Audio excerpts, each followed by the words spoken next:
Peace, peace. All right, it's your sister, your good sis, Morgan Renee Myers, tuning in for another story time with more of mine. Now, I'm looking all around because I got a lot going on. So I'm on my story time _with_ more of my on my Instagram. I'm on my personal Facebook page, Morgan Renee Myers, and I'm on my YouTube, Morgan Myers. Or you can type in story time with more of mine, find me there. We're in a new book. We finally finished up The Immortal Life of Henrietta Lacks by Rebecca Skloot. We also finished up Jennifer Lewis's The Mother of Black Hollywood, a memoir. These were two books I was reading at the same time, so we're done with both of these. So I just started reading Seven Felonies. I read this book more so in the evenings by Chappelle Dupree. She's a local author out of Greensboro, North Carolina, where I'm from. And now today I'm coming to you with For Freedom's Sake, The Life of Fannie Lou Hamer by, I believe this person is a doctor and or maybe a professor. I was trying to do some research on her before I got on to see if I pronounced her name right. But next video I'll come back with a little more knowledge on her. Now with this book, I do not want to take up several months like I have been doing with some of my last reads, but I do also want to slow down and engage with this book, because I remember I started reading it on my own personally. I was like, I gotta read this online for the people.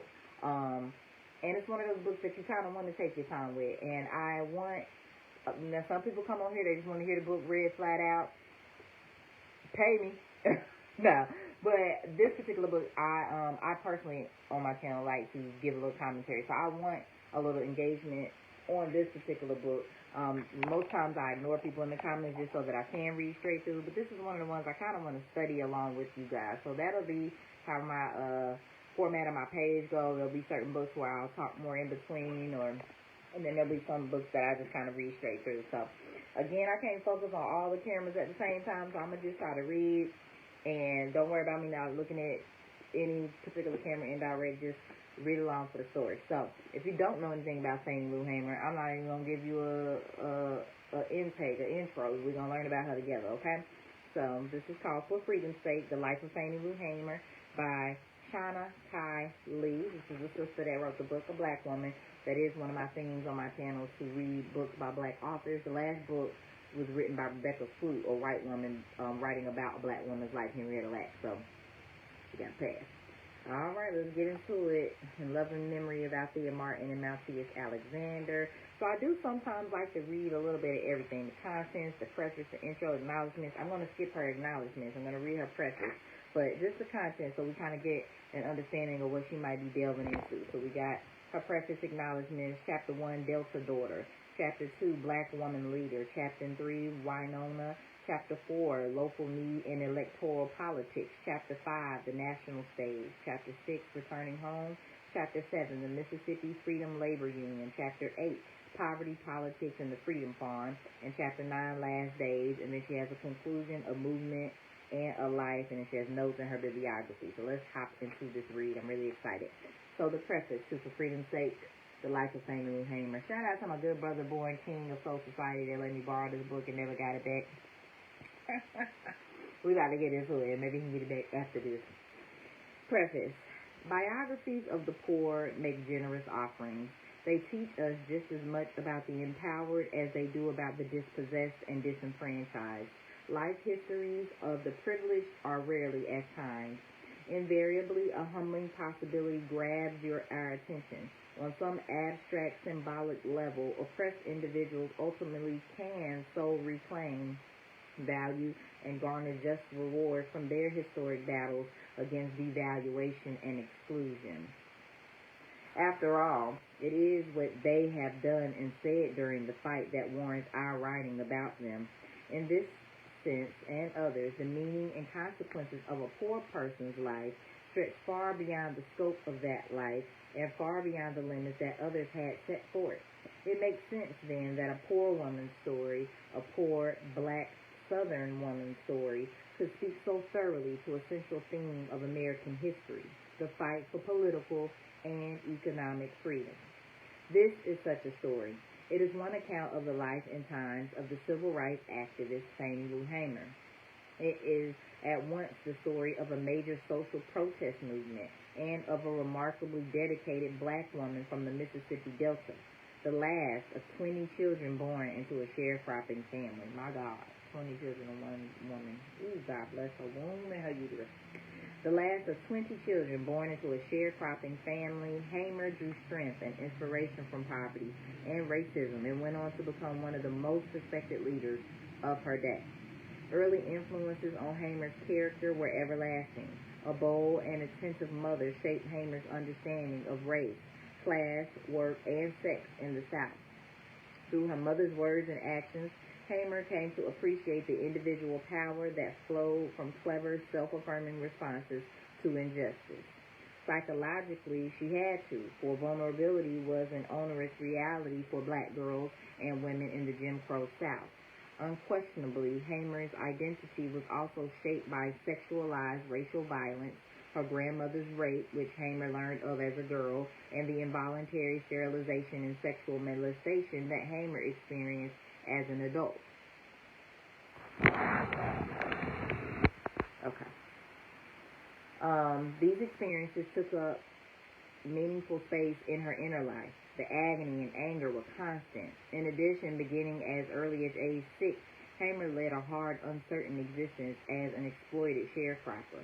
For much of her life, deprivation defined her material existence.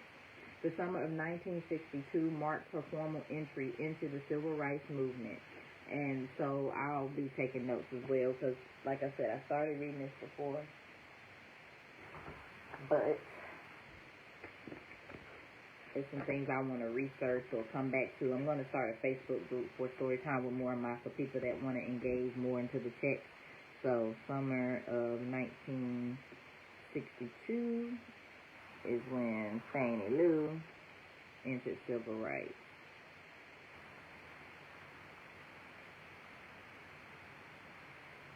And then I'll put the page number so I can come back and note what I'm talking about.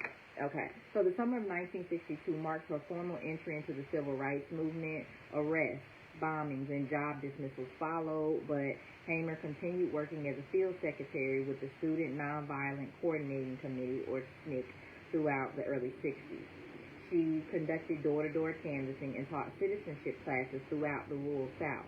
As a dynamic speaker and moving singer, Hamer also contributed significantly to the organization's fundraising. Through her work with SNCC and the Mississippi Freedom Democratic Party, or the MFDP, an organization she co-founded, Hamer helped bring thousands of blacks into an institutionalized political process, an important step in African Americans' quest for improving life chances. Okay, so the MFDP. Some of the stuff I never heard of. I heard of SNCC before. Among her many contributions, Hamer is remembered most for the stand she made at the 1964 Democratic National Convention in New Jersey. There, Hamer led an MFDP challenge to unseat the all-white Mississippi delegation. The highlight of the convention came when Hamer delivered a passionate account of the 1963 police beating in Winona, Mississippi that left her partially blind. It was at this point that Hamer rose to national prominence. So she had to get her trauma out to be recognized. Like I said, I'm taking some notes, y'all. 1964. And there is a video on YouTube of her at the Democratic National Convention sharing her story. So I'll share that as well on my page. Beginning in 1965, Hamer began concentrating her efforts on economic self-reliance through the Mississippi Freedom Labor Union, Head Start programs, and the Freedom Farm Corporation, a cooperative venture she established to feed, clothe, and house Mississippi's poor. In many ways, the building of the corporation was largely a one-woman effort. Hamer traveled thousands of miles to raise funds for the farm, making numerous speeches and conducting intensive letter-writing campaigns. Thousands of people were fed and clothed in Sunflower County, and similar projects sprang up in surrounding areas. Throughout the 1970s, Hamer combined all of her strategies for change. She ran for office, participated in party conventions, boycotted stores, initiated school desegregation lawsuits, and spoke out on the lead issues of her time, from the Vietnam War to abortion. Accounting for her actions and reactions both political and personal, demands recognition of the shifting social context for Hamer's life.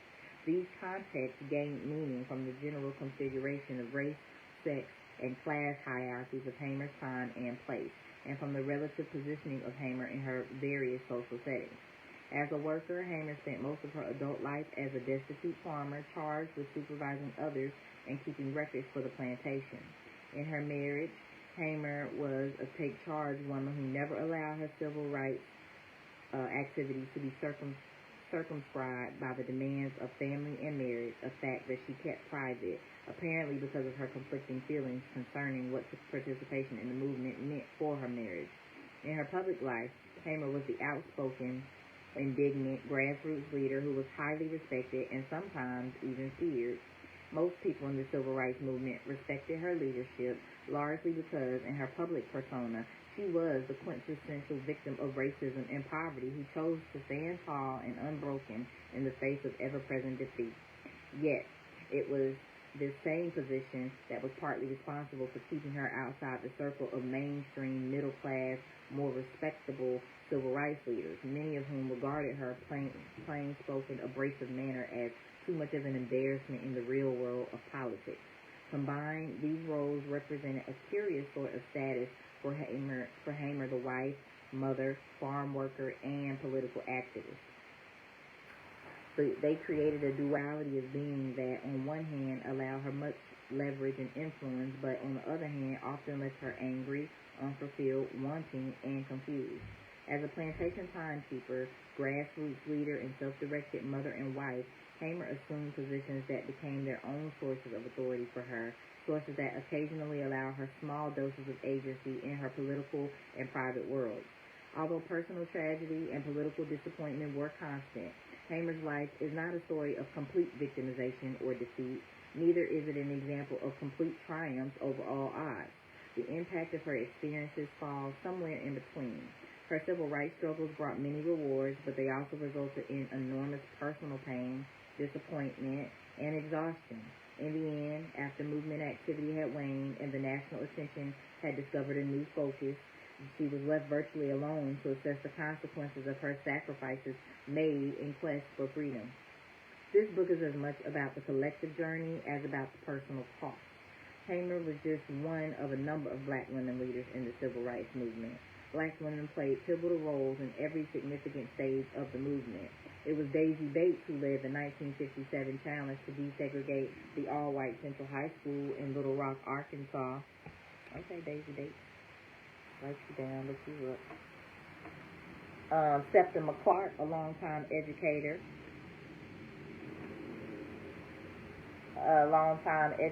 Engineered the first citizenship schools, which encouraged and trained local leaders throughout the South. Moreover, had it not been for Ella Baker, a veteran activist, the youthful energy of the movement might never have found the effective organizational base that SNCC provided.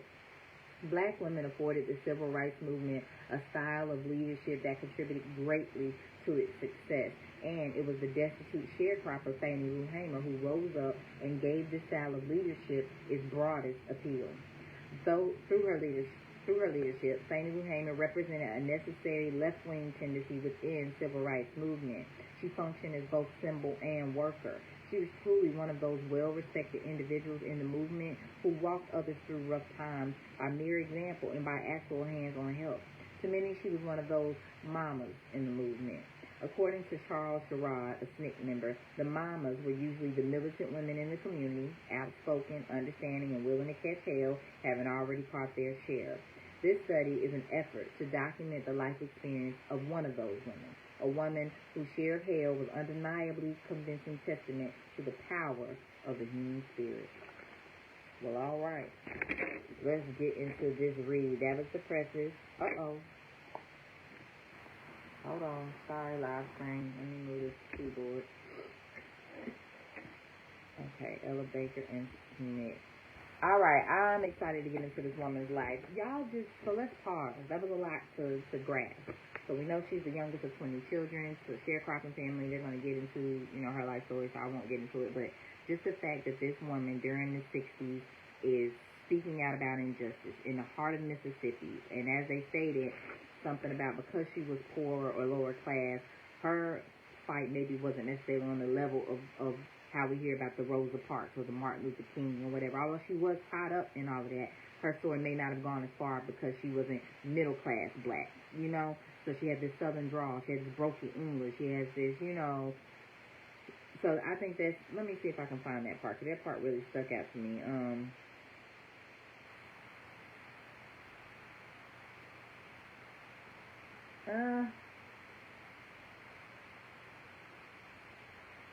Among her many contributions.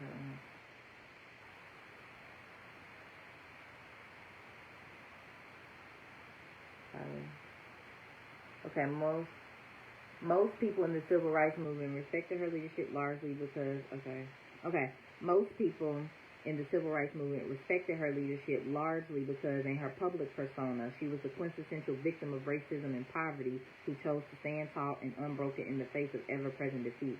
Yet it was this same position that was partly responsible for keeping her outside the circle of mainstream, middle-class, more respectable civil rights leaders, many of whom regarded her as plain-spoken, abrasive manner as to much of an embarrassment in the real world of politics.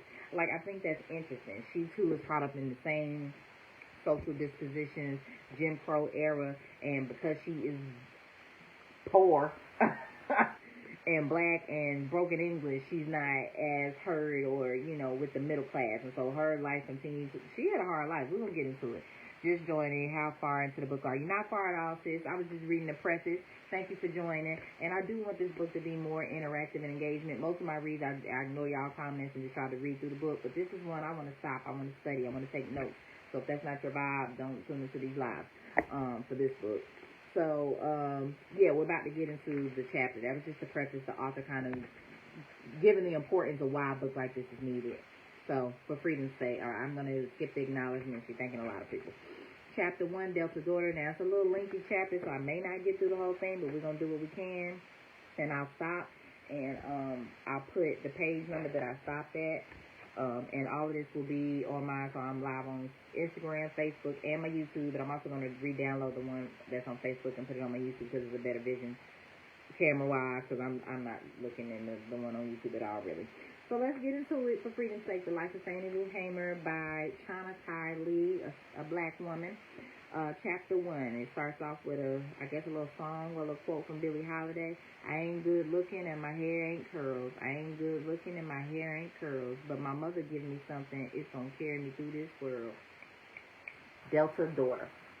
Fannie Lou Hamer's path to civil rights leadership was not inevitable or preordained, but perhaps nothing could have put her more effectively on a direct path to political activism than her own agonizing childhood. Hamer's involvement in the civil rights cause was more than a function of generic identification with the collective suffering of her race, class, and sex. What seemed an insurmountable combination of poverty and racism to many sharecropping families was, for Hamer, an inspiration to relentless effort. Hamer was born Fannie Lou Townsend on October 6, 1917, in Montgomery County, Mississippi. She was a child of two sharecroppers, James Lee and Lou Ella Bromlett Townsend, both well up in age at the time of Fannie Lou's birth. So let me slow down and make sure I'm paying attention as I read too, okay? Let me read that again. Hamer was born Fannie Lou Townsend on October 6, 1917, in Montgomery County, Mississippi. She was a child of two sharecroppers, James Lee and Lou Ella Bromlett Townsend, both well up in age at the time of Fannie Lou's birth. The Townsend family already included 14 boys and 5 girls. In addition to sharecropping all their lives, James Lee and Louetta had other responsibilities. According to Hamer, her father... I'm trying to break down. I'm like, is the mother's name Bromlett Townsend? So James Lee, I guess his last name is Townsend, and then Lou Ella Bromlett Townsend because she married James. Okay. So James Lee Townsend and her mama, Lou Ella Bromlett, who married James Lee Townsend. They set it all together. Okay, James Lee and Lou Ella Bromlett Townsend. So they were old as hell, basically, having all these kids, 14 boys, 5 girls, and then she's the baby girl. So the Townsend family already included 14 boys and 5 girls. In addition to sharecropping all their lives, James Lee and Louella had other responsibilities. According to Hamer, her father worked as a Baptist preacher. Get this, y'all. and bootlegger in the community, while her mother, like most black women sharecroppers, also labored in white homes as a domestic servant. How he a preacher and bootlegger? That is funny to me. Don't bootlegger mean like a wino or somebody that sell liquor? If I'm not mistaken, I think later on they say he had like a whole liquor store. We're gonna see. Both Luella and James Townsend were natives of Mississippi, as were her parents and his father. James Lee's mother was born in South Carolina. The Townsends married on September 4th, 1891 in Choctaw County, Mississippi, and sometime between 1891 and 1910, they moved to Montgomery County, where they stayed for a time with James's brother, Ben Townsend. Subsequently, while thousands of black families made the Great Migration out of the rural South, settling first in southern urban areas and ending up in the Northeast and Midwest, the Townsends relocated to nearby Sunflower County, 60 miles of Montgomery, on E.W. Brandon's Louisville plantation. Fannie Lou was 2 years old at the time. In her autobiographical accounts, Hamer frequently depicted her parents as self-sacrificing and resourceful. Her recollections accented the full extent of her parents' efforts to provide for the Townsend family. In the case of her father, Hamer seemed to see no contradiction in being both a man of the cloth and of the spirit. She never spoke directly about his bootlegging in a critical way. It was indeed almost a source of pride. James Lee was simply doing what needed to be done to help the family to survive, and after his death, Hamer took over the bootlegging operation for a brief time. In this regard, Hamer's thinking and living, like that of her parents, were guided by a moral economy that blended a Christian worldview with Southern realism. Okay, let's pause, because this is saying a lot. Don't we know people be peopling? So no matter how religious you are and how into the church and into God, we know some of these, I'll just say for lack of a better religion to attack at the moment, Christians. We know how that the Bible and this and that and the Holy Spirit and going to church, but we know some of them that be out here having the most sex, most premarital sex, most drinkers, most all the sins, gluttons, cheating, idolatry, but love the Lord and go to church every Sunday. So I like that, like this moral compass between what's good and right and what's really real, what's really good, and do the spirits not make us feel a little more free and elated? I ain't gonna hold it. Sometimes I feel a little closer to God or a little closer to the demonic side, depending on what type of season I'm in, when I'm drinking, how much I'm drinking. I just be feeling, more carefree, less, more relaxed, less uptight than I am in the real world when I'm faced with real racism, real bullshit on a continuous basis. That liquor make you. So her daddy was, he knew the word, and he liked a little drink. Oh, a lot. All right. So, Hamer took over the bootlegging operation for a brief time. In this regard, Hamer's thinking and living, like that of her parents, were guided by moral economy that blended a Christian worldview with Southern realism. One did what was needed to do in order to survive within the limits of one's own value system. Okay, for the Townsends and other sharecroppers in predominantly black Sunflower County, hard work, poverty, exploitation, and violence were stark realities. Sharecropping, a postbellum system designed to replace slavery as a cheap source of labor, was the lowest rung on the ladder of farm tenancy. Sharecroppers worked in the assigned section of plantation land. The landlord provided tenants with housing, food, seed, fertilizer, and farm equipment from the plantation owner's company store, usually at outrageously high interest rates, and took half or more of the crop. So basically, you had folk enslaved, they became unenslaved, and then these same folk had to come to your plantations or stay on your plantations, work, pay high interest rates, and get half their money and crop taken on shit that you owe them, because they shouldn't have been there in the first place. So they feel this man worked this land and didn't have to get paid for it and was treated terribly. And now that they're not, it's technically illegal to have them, you can still basically enslave them and treat them as, okay, got it. Located in the heart of that cotton-rich, fertile flatland between the Yazoo and the Mississippi rivers, commonly referred to as the Delta, Sunflower County was the home of the ruralest of the ruralest and poorest of the poorest, in Fannie Lou Hamer's words. Such a characterization captures the harshness of life for the Townsends and their neighbors during the 1920s and 1930s. Workers' wages averaged anywhere from $1.25 to $3 a day. Hamer recalled times when her mother worked for as little as 25 and 30 cents a day. Many black families during this period subsisted on as little as $300 a year, struggling against widespread disease, poor or non-existent education, inadequate medical care, and malnutrition. Political disenfranchisement of African Americans and the social indignities of Jim Crow made matters even more hopeless for Afro-Mississippians. Children experienced such conditions in immediate ways. Hamer recalled that her childhood was worse than hard. Although the Townsends made 50 to 60 and sometimes as many as 70 bales of cotton per year, they still had difficulty surviving, a fact they were constantly reminded of during meals. Dinner often consisted of unseasoned greens and flour gravy. At other times, the family had only bread and onions. According to Hamer, it was horrible. There was never enough food to satisfy her hunger. Sometimes that food was little more than maybe some cornmeal and an onion cut up with some salt on it. In her memory, which were probably nearly as painful as the actual experiences, Hamer was always careful to juxtapose deprivation against what she perceived to be elements of privilege in her own very limited environment. In her autobiography, Hamer told of recurrent dreams of relieving hunger with a piece of cornbread or the Townsend family's special Christmas treat, oranges and apples. Adequate clothing was hard to come by as well.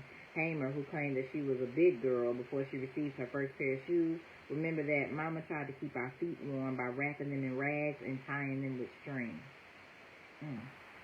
At the age of 6, Fannie Lou joined her brothers and sisters on the plantation, chopping cotton 12 to 14 hours each day from the proverbial can see to can't see. Her lifelong work in the cotton fields began when a conniving plantation owner encouraged her to try her hand at cotton picking, an experience that was probably her first direct encounter with the unjust order of the American South. Hamer told this particular story often, emphasizing the deceptive landowner's gesture as a trick, an example of fate and treachery. One day, while Fannie Lou was playing by a gravel road near her family's house, a patched tin-roof wooden shack, the plantation owner drove up and asked if she could pick cotton. The youngest Townsend child responded honestly by saying she did not know. The owner suggested in a most optimistic and encouraging tone that she could. He then piqued her interest by offering the child a reward of sardines, a quarter pound of cheese, some Cracker Jack, and a gingerbread cookie called a Daddy Wide Legs, all in exchange for picking 30 pounds of cotton in a week. With this promise in mind and the ever-present hunger pains in her stomach, Fannie Lou rushed out onto the field and told her mother and father about her conversation with the landowner. Her parents did not discourage her. Instead, they told her that she would have to pick her own cotton for the goodies promised by the owner. They would not give her the 30 pounds they had worked hard for. With the eagerness of a naive 6-year-old, Fannie Lou strapped on a cloth flour sack and began filling it with cotton as fast as she could. At the end of the week, she had given her best effort and successfully completed the task by picking 30 pounds. Fannie Lou was taken to the store and given each item the landowner had promised. With hunger so often on her mind, she enjoyed the treat so much that she later recalled never stopping to think that now she would be expected to work every day. By the end of the second week, she had graduated from a larger croaker or grass sack and doubled her efforts by collecting 60 pounds of Mississippi's precious fibers. But this time there were no rewards. There was not even comparable pay for comparable work performed, if there was such a thing under sharecropping. 7 years later, at the age of 13, the teenage Fannie Lou found herself picking as much as 200 to 400 pounds of cotton a day, for which she could receive only $1. We're going to get pissed off reading this book, y'all. I'm sure they talk about wages was only $1.25, $3 a day back then. We know that ain't nothing now, but I can only imagine what it was back then. Probably was even less. 400 pounds of cotton for $1? Ooh, child.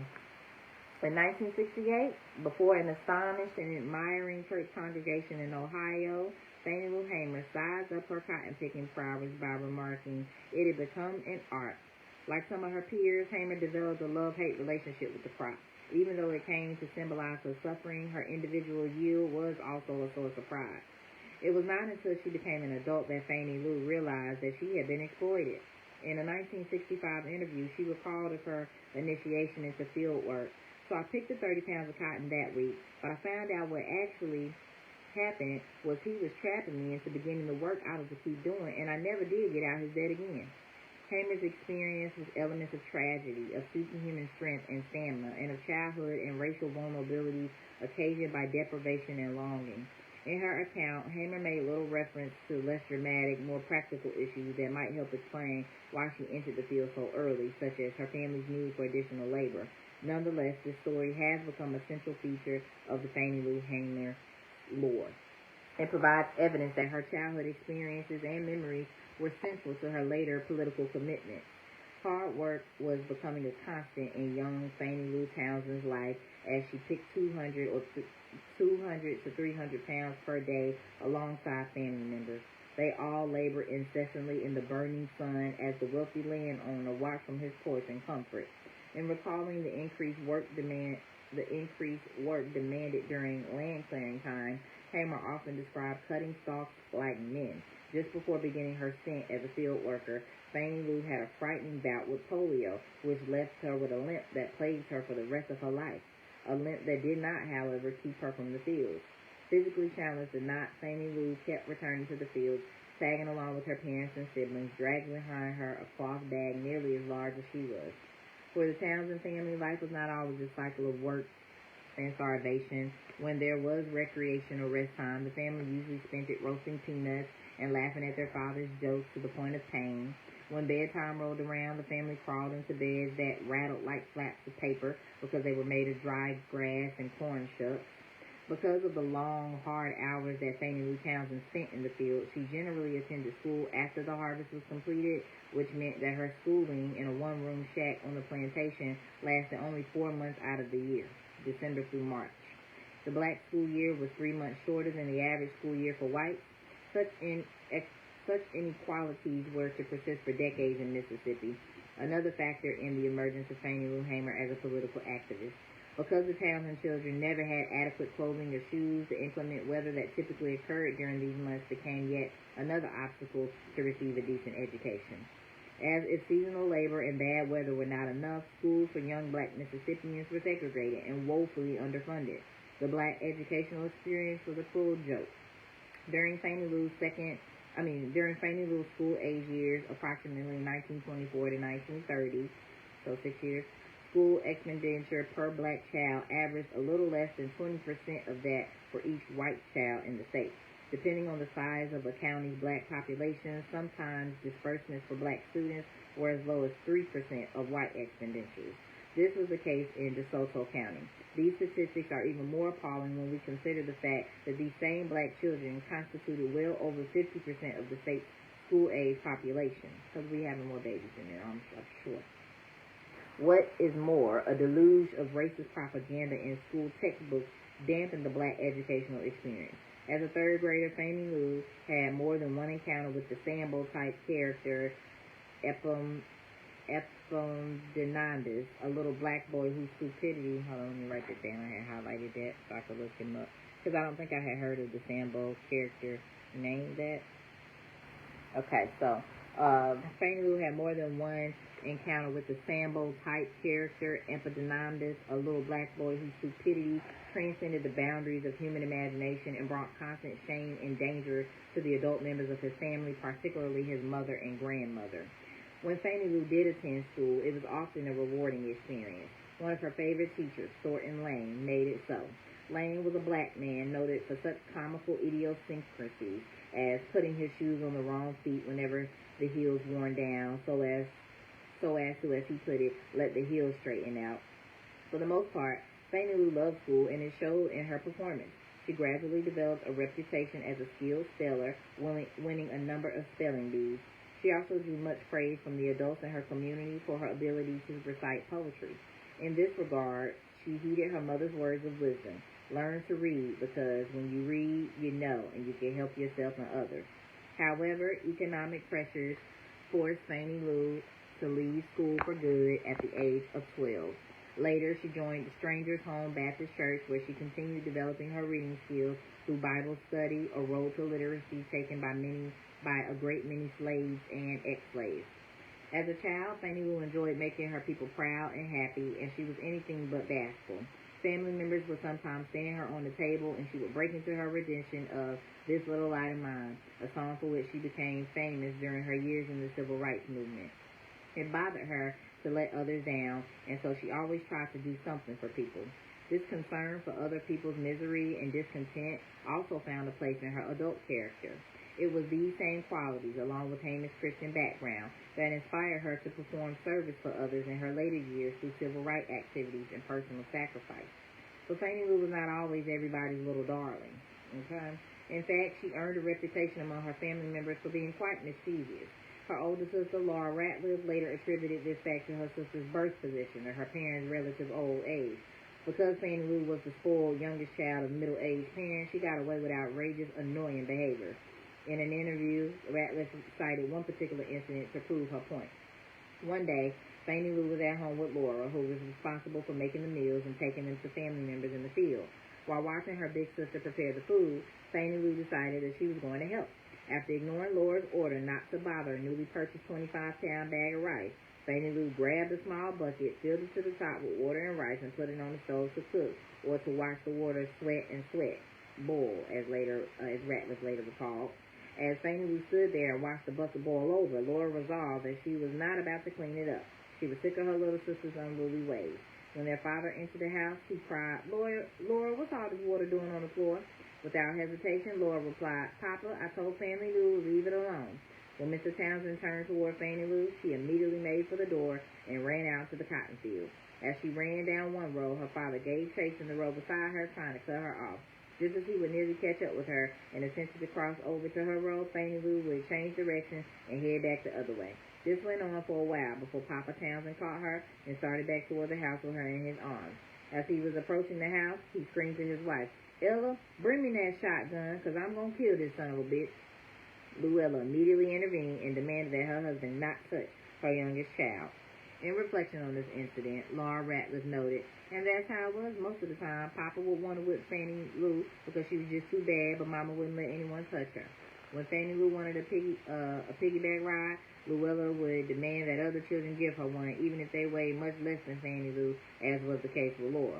James Lee, in turn, would demand that the older children not give in to the youngest and threaten to spank all involved if he caught them going against his wishes." It was not clear whether Hamer had an abusive or decidedly negative relationship with her father. Since Papa Townsend knew of Luella's protectiveness of her children, especially Fannie Lou, we can be certain that he was exaggerating his plans to punish Fannie Lou for the rice incident.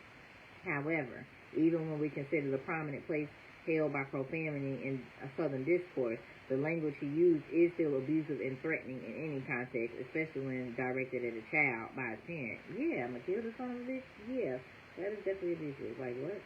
Incidents such as these may account for the fact that James Lee does not figure prominently in Hamer's public recollections.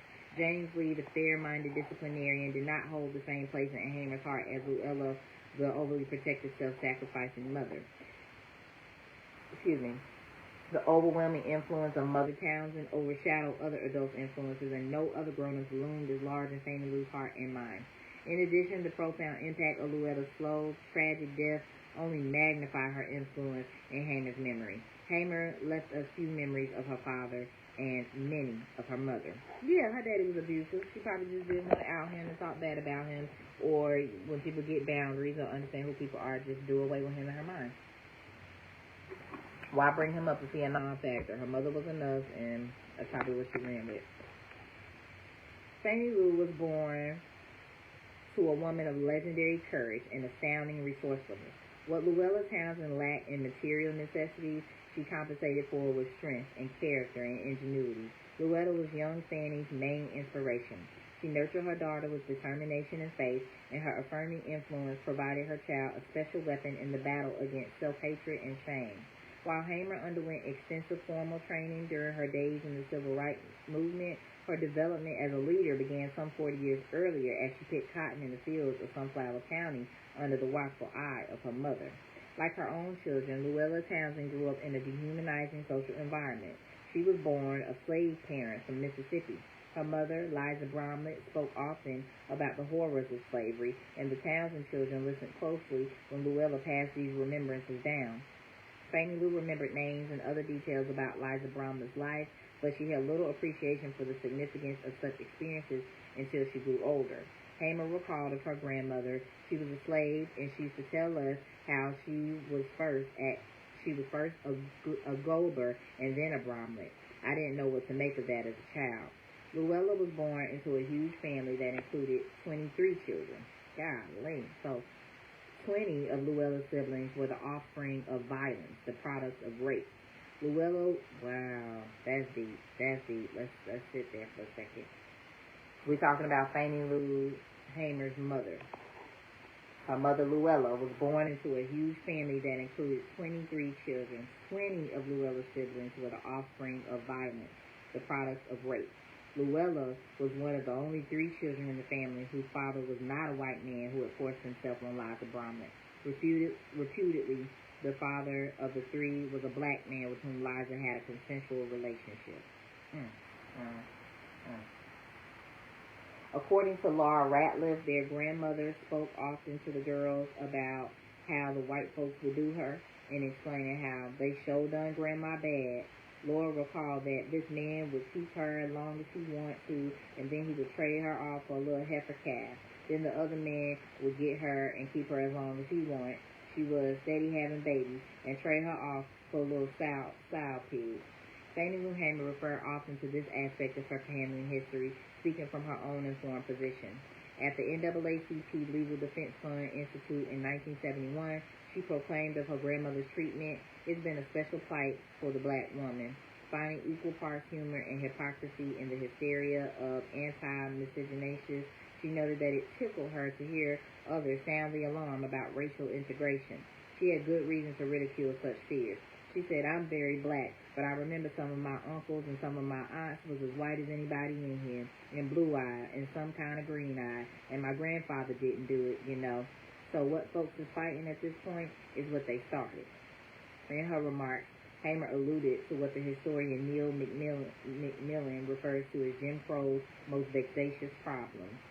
Clearly, Hamer was amused by the absurd fear that integration would instigate unprecedented race mixing. Her family's experiences proved that this social fact of Southern life had very deep roots. Of all these experiences, Liza Bromlett's ordeal loomed large in Hamer's family history. We can only speculate about any other details surrounding the conception and birth of Liza Bromlett's 23 children. The specific circumstances are not known, nor do we know about Liza Bromlett's psychic or social responses to her reluctant encounters, but the pain and anger that the Townsend granddaughters expressed in their recollections are undeniable. Most relevant to the story are the ways that Bromlett's personal history helped to shape Fannie Lou Townsend's identity of race and gender. The tale of Liza Bromlett's life socialized Hamer for black Southern womanhood. It contained invaluable lessons and a painful truth that Hamer and her sisters could not afford to forget. A black woman's body was never hers alone, and there were often times when she had little say-so over her own reproductive destiny. The consequences of somebody else's crime were hers to bear alone and in shame. More often than not, there was no recourse for violated women forced into sexual encounters, and certainly no punishment for the perpetrators. Violence and vulnerability filled black female lives with terror. How frightening this must have been for a young child to learn. Some adults could not protect themselves or their children from other adults simply because they were not equal in status by custom or by law. So not only are you being treated this way, but the law ain't protecting you. There's no recourse. This is traumatizing, and this is why trauma is passed down through our DNA, and why some of us are not really in our right mind. We're feeling all of this from our ancestors. This woman's grandmother had 23 children, 20 of which were not consensual. Imagine that. You created like 20 times over. How was this woman even a slave? She was working through all these pregnancies? Because what in the world? Whew. Much of what Fannie Lou Townsend learned to appreciate about her mother had to do with Luella's very painful and confusing personal experiences. As Hamer came to have similar experiences in her own adult life, identification with her mother's person and individual history probably intensified. Fannie Lou Townsend was deeply inspired not only by Luella's sad past, but by the efforts her mother made to ensure that the Townsend family could survive physically and spiritually. Luella Townsend was indeed the quintessential outraged mother, moved by anger and determined to make a way out of no way, if only for her children's sake. Through her life, Hamer was deeply impressed with her mother, whom she often referred to as a strong woman. In addition to being a very attentive mother, Luella Townsend worked when and wherever she could find employment outside the home. Most often, this work included picking cotton, killing hogs, and cleaning the homes and clothes of white land-owning families after putting in exhausting hours in the fields. Fannie Lou often accompanied her mother on her rounds as a domestic worker, and she would watch her mother intently as Mama Townsend scrubbed clothes so hard that the scrub board would blister her already worn hands. As Luella Townsend worked, she sang to Fannie Lou, sometimes making her youngest daughter feel sad and lonely. Learning how to survive required ingenuity and resourcefulness, which Mrs. Townsend had in abundance. For instance, one way the Townsends earned a living when the cotton crop did not yield enough money was by scrapping cotton. They would walk sometimes 20 miles a day in sub-freezing weather to each plantation in the area, asking the landowners for their leftover cotton plants and getting the landowners' approval. Mrs. Townsend would direct her family to scrap the cotton or pick the plant until it was clean. With feet wrapped in rags and frozen real hard because they could not afford shoes, the Townsend family would work through as much as 25 to 30 acres a day until they had scrapped a full 500-pound bale of cotton. They would then haul their bale to the gin, where they would sell it and get some cash for food. Along with scrapping cotton, Miss Townsend would go from house to house offering to kill hogs. In exchange for her labor, Mrs. Townsend was able to bring home a portion of the animal's remains, most often the intestines, feet, or head. Mrs. Townsend would try her hardest to supplement her family's diet by making their garden yield as much as possible. I seen my mother go out in the garden, and she would get tops off greens, she would get the tops off white potatoes, she would get the tops off of beets and all this kind of stuff, and she would cook it, Hamer once recalled. Although this wasn't much, it augmented their regular meals with greens and flour gravy, enabling the Townsends to at least survive. Luella Townsend was known not only as a diligent worker, but also as a fighter in every sense of the word. She never let anyone harm her children. She would even strike back at whites who attempted to abuse them. One day, when the boss man on the plantation hit her younger son in the face, Townsend responded by warning him not to do it again. Amused by the warnings of this lowly woman sharecropper, he burst out in laughter and proceeded to swing her around. She responded in like measure by holding his arm while they wrestled to the ground. In spite of the danger involved, she had apparently gotten her point across, for after this duel, this man never again bothered the Townsend children. However, this incident prompted community members to wonder about Mrs. Townsend's seemingly foolhardy ways. Many black people were afraid for her. Some concluded that Luella was just crazy because she didn't have sense enough to be afraid of white folks, while many others reasoned that she was just too busy to be afraid. Similar statements will be expressed about her youngest daughter as she stepped up to engage in political struggle on behalf of the have-nots of her world. Even before she reached adulthood, Fannie Lou had begun imitating some of her mother's courageous ways, and she demonstrated the same kind of boldness towards her playmates and peers. One day, when 7-year-old Fannie Lou was outside playing with a young white girl, the girl's brother approached and demanded that this dirty nigger not play with his sister. Without hesitation, Fannie Lou balled up her fist and punched the boy in the mouth. Yet, even Fannie Lou wondered about her mother as she watched her go to the fields every day. She noticed that her mother would leave with a pan on her head and a bucket in each hand. One bucket would always be covered. One day, out of curiosity, Fannie Lou took a peek in it and in the covered bucket, only to find that her mother had a 9mm Luger stowed away. As Hamer later described Luella, she was a deeply religious person, but she didn't allow anybody to mess with her children. Even as a young girl, Fannie Lou knew that there was just cause for her mother's peculiar ways. One day, a white man riding his big black horse named Charlie approached Mrs. Townsend in the field and announced his intentions of taking her young niece, Pauline, back home with him, but he was going to give her a good whipping first. Looking back on that moment with a sense of pride, Hamer recalled, my mother just stood there, popped her cork, and said, you don't have no black children, and you're not going to beat no black children. If you step down off that horse, I'll go to hell and back with you before hell can scorch a feather. Not willing to test the woman, the shamed horseman simply rode away without Pauline or anybody else in Miss Townsend's charge. Okay? Certainly, much of Mrs. Townsend's behavior stemmed from her own childhood observations of the most extreme expressions of racism and sexism and violence against black women. The painful knowledge of her own mother's being passed around from one white man to the next certainly impressed upon her the need to protect herself and her family from attack using the most effective and innovative means at her disposal. One can read Hamer's recollections of her mother, for example, her observation that her mother didn't allow anybody to mess with her children, as part reality and part wish or desire. Clearly, the issue of power was of paramount importance in Fannie Lou Hamer's life. She needed to feel and believe in her mother's strength and ability to exert control, especially in a setting where personal power or the perception of it was the only real clout or privilege that black sharecroppers had. This is probably especially true for sharecroppers' children, who were even more powerless than their parents. Mrs. Townsend played a special role in helping Fannie Lou feel good about being black. She encouraged Fannie Lou to be decent and to respect herself as well as other black people, especially whenever her youngest daughter expressed a desire to be white.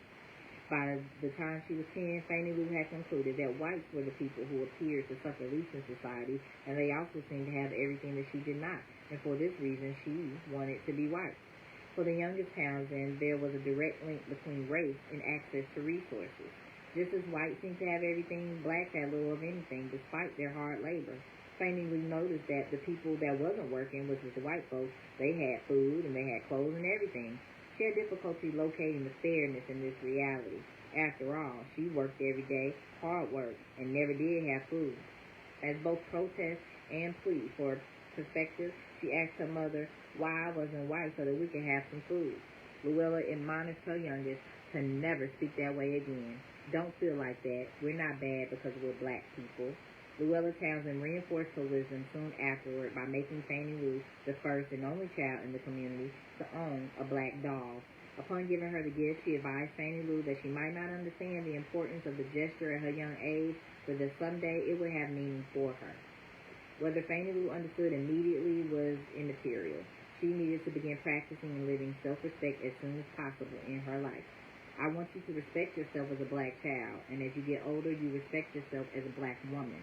Luella Townsend counseled her, adding, if you respect yourself enough, other people will have to respect you. By Hamer's own account, Luella Townsend certainly was a woman who believed deeply that black was beautiful and not a shade less than beautiful. For Luella, passing along these lessons to little Fannie Lou constituted an act of survival and resistance, an activity charismatic of black mothering since African women were brought to America. Soon after receiving her mother's advice, Hamer began reflecting on some of her community and family experiences. As if she had stumbled upon an important revelation regarding racial inequality, she began realizing it wasn't because this cat, the white man, was the best. It was because of the kind of crook that he was, The white man was such a crook. In spite of her family's poverty, Luella Townsend tried hard to keep her children decently clothed, even at the expense of appearing less so herself. One of Fannie Lou's last childhood memories of her mother was seeing Luella Townsend wear clothes that would have so many patches on them they had been done over and over and over again. In this remembrance, as well as in others regarding her parents, Hamer emphasized self-sacrifice and self-effacement, along with self-respect and self-love in racial terms. In addition to the value of self-respect and self-sacrifice, Fannie Lou's mother also taught her the futility of hatred, a lesson reinforced through the Christian church.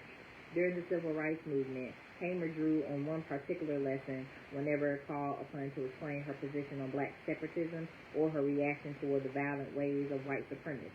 Ain't no such a thing that I can hate and hope to see God's face.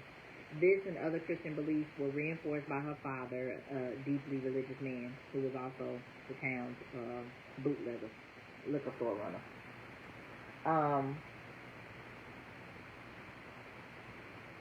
This and other Christian beliefs were reinforced by her father, a deeply religious man, and by her mother, who faithfully dropped to her knees every night and prayed that God would let her live to see the Townsend children reach adulthood.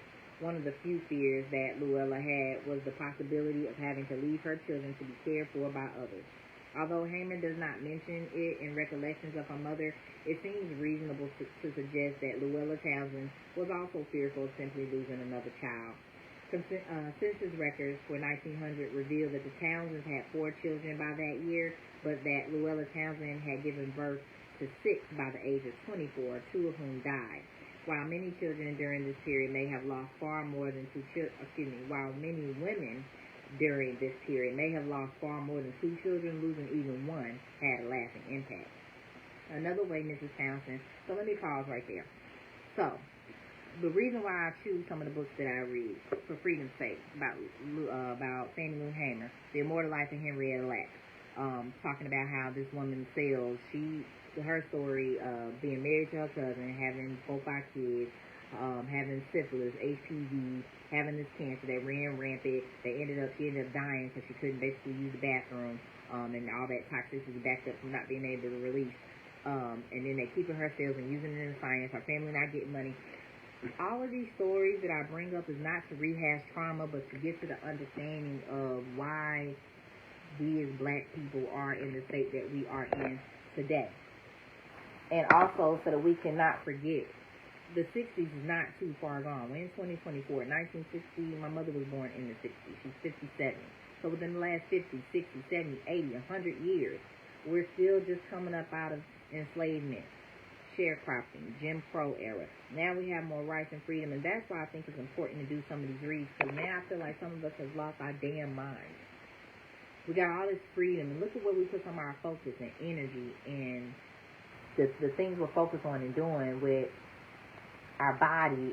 You know, like, it's so much history and there's so much wrongdoings. This is why a lot of us don't like to go to the doctor, myself included. I haven't been in quite a while. I don't trust them. I had an experience with some doctors that I didn't care for. There's some deep stuff I gotta get into that I have not, that I've been putting off. Some things I gotta figure out. What was this surgery when I was younger? Who were my doctors? What was given to me? What vaccines? What medicines? I'm needing to know. And it's just like, man, the system has had a time with us and black people and black people's body, but now it's also the time period that we are rising up. A lot of us are, even though there's a lot of foolishness going on, a lot of us are knowing a lot more about ourselves or getting more information. So it takes people like me and whoever else is in alignment with the type of time that I'm on to just lead by example, to learn as we grow, to educate one another, have these conversations. Study, know ourselves, and do better in progressing as a people, okay? Because there's so much out there that impacts us. We have to be willing to still nurture ourselves. So let me get into it. We got a few more pages wrapping this chapter up. I don't even know where. So she had these kids. Even losing one child has lasting impact. Even the fact that I want to get into doulaship and helping mothers with giving birth, like that's a whole nother topic, having children in the hospital. There were times when we weren't even allowed in the hospital due to segregation. And yes, there may have been numerous deaths, but I think if the records show, there's been more deaths of mothers and babies since emerging with white people and having to have babies in their institutions. There are a lot of things that mothers go through in the hospital that are not necessarily necessary, and we're told that they are, and we just go along with it. But when we know, there's a sister I follow on Instagram, Sacred Birth Doula. She has something called Rights Over My Birth Package. She also has that's like, I think $200-300. She has another packet called Record of Live Birth. And then she has something about like a sovereign passport. So if you want to like have an at-home birth, you don't want to do the social security number, the birth certificate, you just have your midwife or your doula or whatever, and you do your own thing, you have rights. And if you do happen to have a baby in the hospital, there are certain rights that you have that the hospital will try to deny you if you don't stand up and speak for yourself. And so I say all this to say, we just got to get back to some things that work for us. We living in lifestyles that are not conducive to us. We live far from each other. We're dependent on the grocery store to eat. When another pandemic happens, because we know there had to be a test run. How y'all shut down the world, Craig? How y'all shut down stores and businesses from operating? Like, y'all can do that again. So we would be remiss and ignorant to not start preparing or staying ready so we don't have to get ready. Having gardens, and not making it see, oh, I don't have a green thumb, I don't do that. God made a seed, put it in the dirt, put it in some rock wool, and do it through water, through a hydroponic system if you can. Some of these are relatively cheap. We've wasted a lot of money on a lot of other things. Let's be real. Let's really write down our budget and see what we could have splurged a little $20 or $50 on that we didn't have to, and we could have used it for something that's really going to impact our lives. I get passionate about these things because I know the greatness of us and where we came from and what worked. And we've always been agriculturalists. Despite being enslaved, we've always been able to grow our own food. Utilize the plants to weave baskets, the fibers to make clothes. We bartered and traded amongst one another. We lived in closer circles, so the elders and the aunties could watch and teach the children and cook the food together. And you know, it was more communal. Now we all spread out. We all individualized. Everybody got their own. Anybody near each other. We paying rent and car payment for daycare on top of rent, car payment, mortgage. Like, this system ain't meant for us to thrive and survive. A lot of us are struggling real bad. So I want to encourage, and I personally want to lead a life where I'm getting back to what made sense, what was more natural, what was more organic, what was more in tune with who and what we really are. So I know I'm getting my bad. Let me move along. So another way Mrs. Townsend instilled positive values in her children was through song. In this way, she built on African tradition of using music to socialize the young, build a sense of community, pass on important messages, and allow a release for pent-up emotions and frustrations. She taught her family the value of enduring during rough times and the need to work diligently.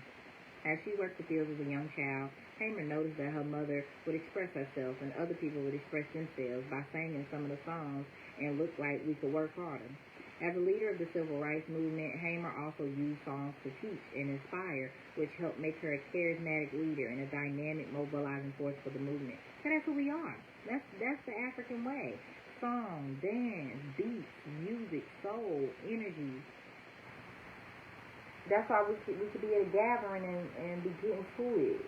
That's why church functions, social, religious settings, it's a vibe. Because we're a vibe. And it does help push you through some hard times. We could be in a harder time, and that song come on, or we able to sing and cut a rug, do a jig, and it feels a little bit better, a little all right. Feel like you can endure a bit. That quietness sometimes will fuck you up. Sometimes it's necessary though. So in this regard, her mother influenced not only the message brought forth by Hamer, but also the method by which it was expressed. Lou Ella Townsend, Hamer, and others taught and inspired through song, though they did not treat music as a coherent, explicitly developed didactic narrative. Instead, the song, as Hamer and her mother used it, was a composite of emotional reaction and social commentary, all designed to create an impulse, a feeling upon which to act. Sacred and secular songs alike conveyed a sense of purpose and, as such, gave the impression of control and direction over one's life or the lives of one's community. The effect of such presentations was enhanced by various musical styles or qualities, including repetition and illusion. Thus, from Luella Townsend, young Fannie Lou acquired another of the skills of cultural protest that became a distinguishing feature of the leadership she later provided the movement. In large measure due to her mother's influence, Fannie Lou began to show signs of a well-developed sense of right and wrong as a teenager. She always vowed to her mother that if she ever got a chance to change conditions, she would. It was not long before she was truly beginning to understand the wisdom her mother had passed along to her. In the company of her peers and family members, she questioned their everyday lives, much as she had come to question the vast differences between blacks and whites in the rural South. As she approached adolescence, she challenged others to share her outrage. Now, what you think? She confronted them. Black people work so hard, and we ain't got nothing to show for it. The white folks don't do nothing, and they be driving their cars and wearing their fine clothes and eating them some fancy ribs and grits. With a measure of indignation that soon became her signature as an adult, she declared, "You know one thing? That ain't hardly right." Early in her life, Fannie Lou became aware of how the inequities in the system led to a host of personal tragedies for her mother and family. Whenever she was later interviewed about her childhood years, Hamer always recalled the one tragedy that never left her memory. the murder of the family's farm animals by a white man, terribly unsettled by the mere thought that some black people were making too much progress. This was an especially disheartening event because it occurred when the Townsends were almost getting ahead. Sometime between 1928 and 1929, James Lee Townsend and his family momentarily broke the cycle of perpetual indebtedness and cleared enough to purchase their own wagons, cultivators, plows, and even livestock, 3 mules, Ella, Bird, and Henry, and 2 cows, Mullen and Della.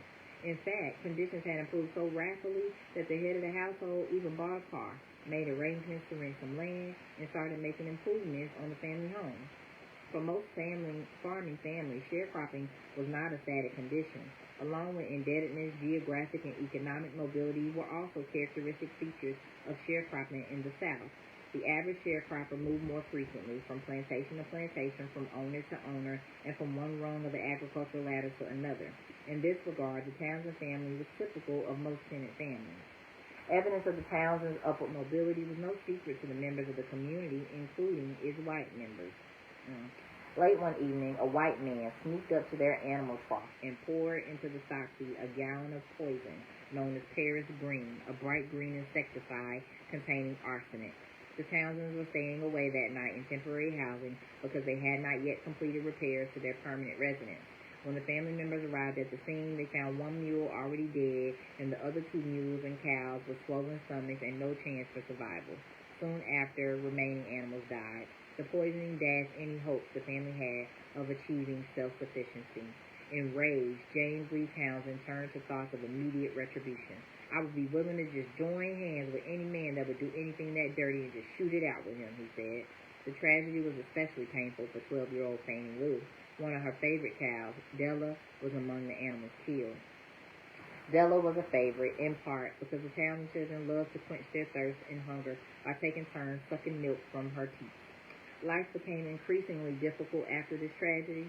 As Hamer recalled, after that white man killed off our mules, my parents never did get a chance to get up again. Soon after, the family went back to sharecropping, or housing, as they sometimes called it. Fannie Lou had to drop out of school at the end of 6th grade and began full-time, year-round field work to help her family survive. In spite of the tragedy, according to Hamer, the Townsends mended their spirits and continued on, but all was not forgotten in her heart. She remembered, I watched them, her aging parents, suffer, and I got angry. Like her experience with the deceptive landowner who lured her into picking cotton at age 6, the poisoning incident became a staple in Hamer's public recollections. She told the story over and over, framing it in the same terms she used in characterizing her entire life. Hardship and persecution met endurance and resolve. In emphasis and interpretation, Hamer seemed to be offering justification or rationale for her activism. By noting that she watched and got angry, Hamer conveyed the sense that her life moved inevitably toward participation in the civil rights movement. Even before the Townsend family tragedy, young Fannie Lou was moved by another incident that demonstrated the dangers faced by sharecroppers who sought to improve their condition by taking what they deemed rightfully theirs. When Fannie Lou was 8 years old, another incident of violence and injustice unfolded in the nearby Delta town of Drew, one that ended far more tragically than the poisoning. Drew was the home of Joe Pulliam, a sharecropper who was killed in a dispute involving outstanding remuneration for work he performed for a plantation owner. One day, the landowner offered Joe $150 to recruit some families to work on his plantation.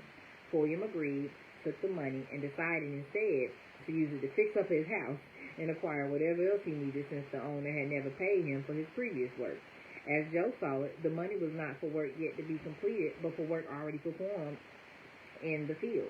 After it became apparent that Joe had no intention of bringing back families or returning the money, the white plantation owner, accompanied by another white man, tracked down Joe in his home and shot him in his upper torso. Not seriously injured, Pulliam ducked away, got his Winchester rifle, and fired back, killing the landowner in the exchange. Meanwhile, the other white man outrun the word of God, as Hamer put it, back into town and rounded up a group of his friends to avenge the landowner's death. Anticipating that a lynch mob had assembled to track him down, Pulliam had already started on his getaway to nearby Powers Bayou, where he hid in a hollow tree. Upon being discovered and fired upon, Joe Pulliam engaged his pursuers in a wild and deadly shootout. The battle ended only after the mob set an overpowering gasoline fire that forced Pulliam to crawl from his makeshift bunker. Pulliam collapsed, but before he died, he single-handedly killed 13 and wounded 26 of his pursuers, according to Hamer. You go. In overkill, typical of Southern racial violence, mob participants tied Pulliam's heels to the back of a car and dragged him through town for all the black community to see. Disgusting. In overkill, typical of Southern racial violence. Like, you can't just shoot a nigga. You can't just hang them. You gotta shoot them, burn them, and then drag them through town so everybody can see and be afraid and not mess with the white man. But y'all can let a man work and not pay him. And then when he used said money to try to fix up his lifestyle because he already poor, probably got holes and patches in the house, probably cold come in, rain, leak. Y'all don't care about these people's living conditions, but y'all will treat these people any kind of way and then expect the white man to be so respected. And this is why I think I have the prejudices that I have, because the history with white people has been so disgusting. It has been so heinous. It's been so inhumane. Like, who do you think you are? Like, you know who we really are, which is why y'all treat us as if we're not that. Let me get through this. In overkill typical of Southern racial violence, mob participants tied Pulliam's heels to the back of a car and dragged him through town for all the black community to see. Upon reaching their final destination, they cut off his ear and placed it. What do they call this? Relics, keeping. Why you gotta keep a piece of us? Oh, cut off his ear and placed in a jar of alcohol to showcase in a store window in Drew. Afterward, as Hamer recalled, Mississippi was a quiet place for a long time. The impact of such events on Hamer's developing political awareness was profound. All of those things, when they would happen, would make me sick in the pit of my stomach. And year after year, every time something happened, would make me more and more and more aware of what would have to happen in the state of Mississippi. These experiences were typical manifestations of the brutally violent racism that shaped rural black life. Such violent, inhumane acts often occurred without provocation and were aimed at upholding the existing racial and economic order. They tore at the social fabric of the American countryside and made peaceful living an elusive reality for more than 20 million of the citizens. Sadistic landowners and their lesser accomplices constantly inflicted undue hardships on black people, leaving them no recourse but to struggle and suffer. Neither of the major tenant farming organizations, including the Sharecroppers Union and the Southern Tenant Farmers Union, ever established a real presence in Mississippi, largely because of such violence. And needless to say, blacks found no redress through formal political participation. This would have to wait. In 1939, James Lee Townsend was overcome by a stroke and his general health began to deteriorate rapidly. He died soon afterward. One of Hamer's biographers, Susan Queen, notes that this was a time of travail for young Fannie Lou Townsend. This was also the period during which Luella had a severe accident as she was clearing land for cultivation, a process known as deadening, all for a measly $1.25 a day. A piece of wood flew into her eye. As Hamer remembered, she was using an axe just like a man, and something flew up and hit her in the eye. It eventually caused her to lose both her eyes, and I began to get sicker and sicker of the system there. The death of her father is one of many mysteries in Hamer's recollections of her early life. In her self-constructions, Hamer makes no reference to how this affected her life, economically or emotionally. Probably with her father's death and her mother's injury, the family faced an even greater struggle to survive. This would have to be true even if most of the Townsend children had already moved out, which was likely the case by 1939 when most of them were well into adulthood. Fannie Lou Townsend was among the last to leave home, according to the recollections of her sister Laura Ratliff. Between James Lee's death and Luella's disabling injury in 1939 and Fannie Lou Townsend's departure from the home in 1944, it is not clear what her family and economic experiences were like. Though these years were undoubtedly an important and difficult period, her recollections ignored them and focused only on leaving. Around the age of 27, Fannie Lou Townsend fell in love and married Terry Pap Hamer, a farmer and tractor driver who was 5 years her senior. Fannie Lou and Pap had been eyeing each other for a long time in the fields, and finally they struck up a relationship, which led to their marriage sometime in the early 1940s. It seems possible that Fannie Lou was not Pap's first wife or partner. He already had a daughter by another woman at the time. He began a serious courtship with Fannie Lou. There is some confusion as to the exact date of their marriage. Some short biographical sketches of Hamer record a marriage dated as early as 1942, and some document it as late as 1945. Hamer often cited 1944, but there are no marriage records that document this claim. Some individuals have suggested that perhaps theirs was a common law marriage. Certainly this could explain the differing dates and lack of conclusive documentation. If they were in fact common law spouses, then this was nothing out of the ordinary, since common law marriages were not unusual among sharecroppers and was first recognized under the Mississippi Constitution of 1869.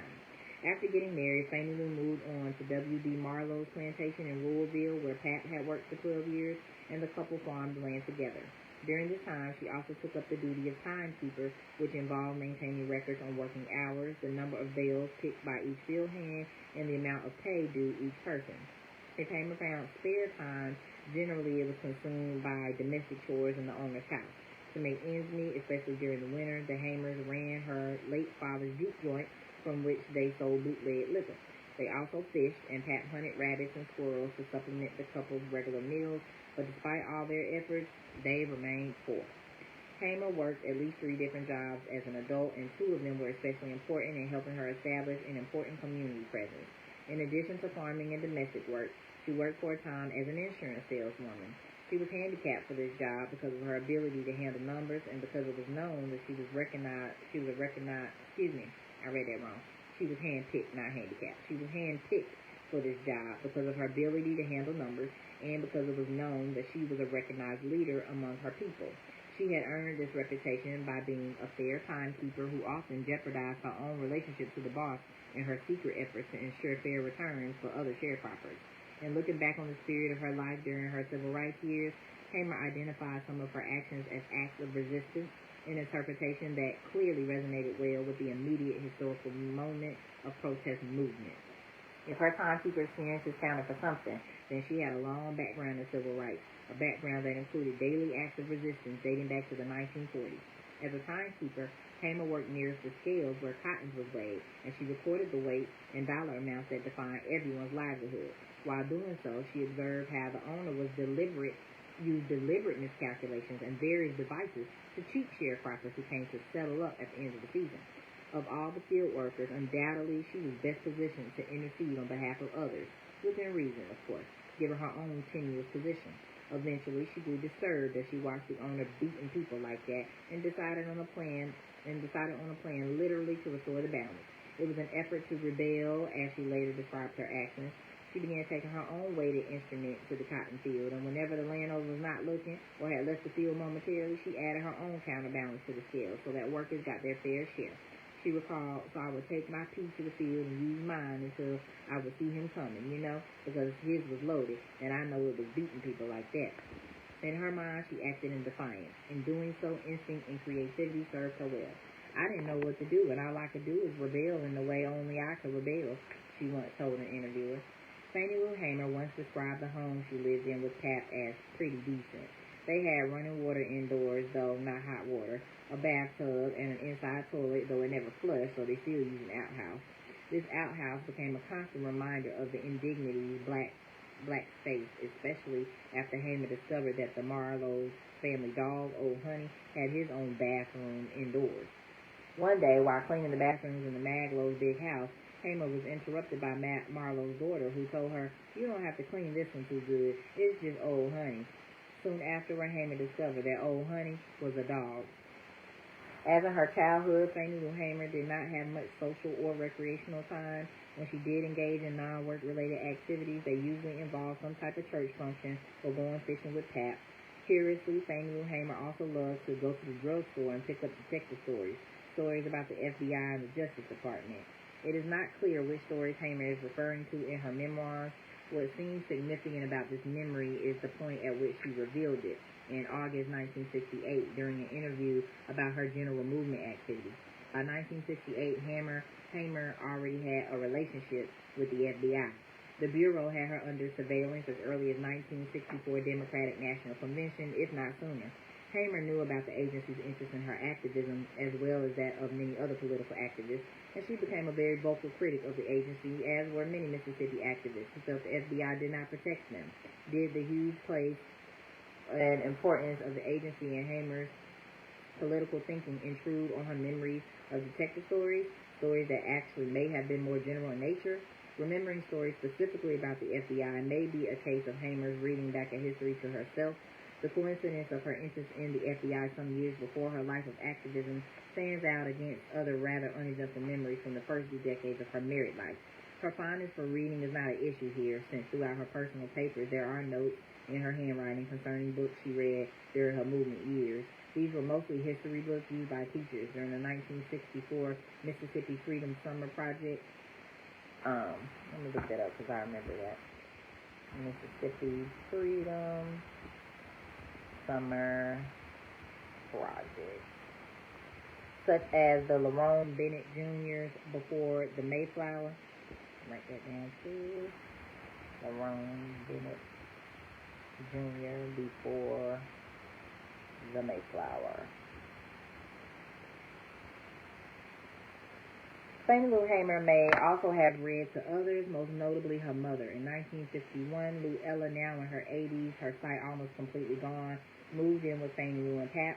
The couple continued to care for her until 1961, when Luella Townsend, completely blind, died at about the age of 90. Never able to do much about her mother's physical suffering or to help her retire earlier from years of hard labor in the fields and in white homes, Hamer had always promised herself that when she grew up she would at least take care of her mother. To achieve this was the only consolation that she found after her mother's death. I carried out my vow for when I was grown. I took care of her for 10 years before she died. Fannie Lou Hamer would not have had it any other way. The mere thought of putting her mother in a home was inhumane and disgraceful. There was no way on earth she would ever leave my house to be put off somewhere on somebody that didn't even know her and didn't care, Hamer once remarked. Apparently, Perry Hamer supported Fannie Lou's decision, for she was very fond of Mother Townsend. Apparently, Perry Hamer supported Fannie Lou's decision, for he was very fond of Mother Townsend. She was really the only mother he had ever known. His biological mother died when he was around 10 years old. Luella felt close to Perry. In earlier years, whenever he would stop by the home of one of the Townsend children to check up on Mama, she usually ended up following him back home. Even as Mrs. Townsend was nearing her death, she was still teaching and singing to her youngest.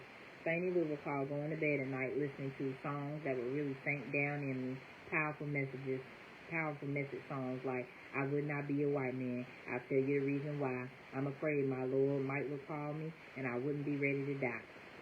By 1954, the Hamers had begun caring for two young girls that they had adopted, 9-year-old Dorothy Jean, the offspring of a single mother unable to care for her, and 5-month-old Virgie Reese, a burn victim whose parents were too poor to provide adequate medical care.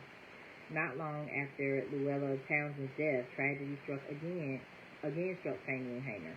In that same year, she went into the hospital to have a small cyst in her stomach removed, only to wake up and find that she had been given a hysterectomy.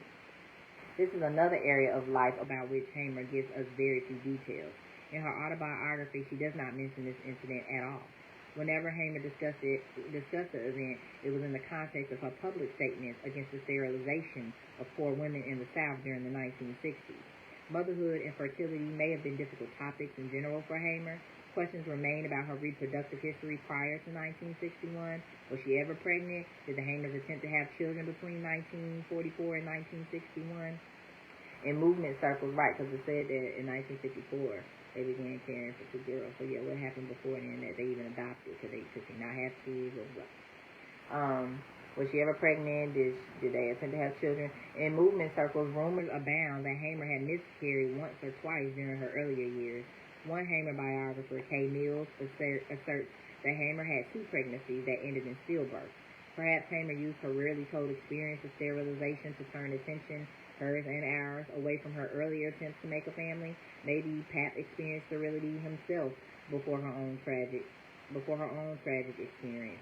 This is another case of silence in Hamer's recollections. For a woman who used so well the numerous tragedies in her life to give meaning to her political activities, this kind of silence invariably attracts attention. Hamer's involuntary sterilization was not common in the Mississippi Delta nor across the nation. A little less than 50 years before Hamer's sterilization, a number of states began passing eugenic or sterilization laws aimed at those who were deemed criminals and degenerates. Under these laws, sterilizations reached all-time highs in the 1930s, when as many as 25,000 were performed. In the mid-50s, numerous statutes were introduced that targeted welfare recipients and were based on the premise that the state needed to step in to do something to curtail the activities of those who allegedly saw parenthood as a money-making venture in the form of increased welfare benefits. The racism behind these measures was apparent in debates concerning a proposed Mississippi statute that received a great deal of national attention in 1964. The prevailing sentiment was that an increase in Mississippi's black population endangered both the racial purity and economic process of the Great Magnolia State. What? Presumably, African American children and their parents would be wards of an ever-growing welfare state, thereby draining the state's dwindling resources. Some white Mississippians felt a need to address such an impending danger by proposing a bill legalizing sterilization, a bill for which they had great hopes. In his forecast of the bill's impact on Afro-Mississippians, Representative Stone Bainfield of Kosciuszko, Mississippi, remarked, "When the cutting starts, they, black people, will head for Chicago." This bill proposed that it be a felony for a parent on welfare to have a second or subsequent illegitimate child, punishable by serving 1 to 3 years in the state penitentiary for a first-time conviction and 3 to 5 years for repeat offenses. This was known as a sterilization bill because in exchange for a jail term, offenders could agree to sterilization. Right. Due to nationwide pressure, Mississippi lawmakers eventually abandoned the sterilization idea and reduced the crime to a misdemeanor with a 3-month maximum jail term. Yet this same pressure had little, if any, impact on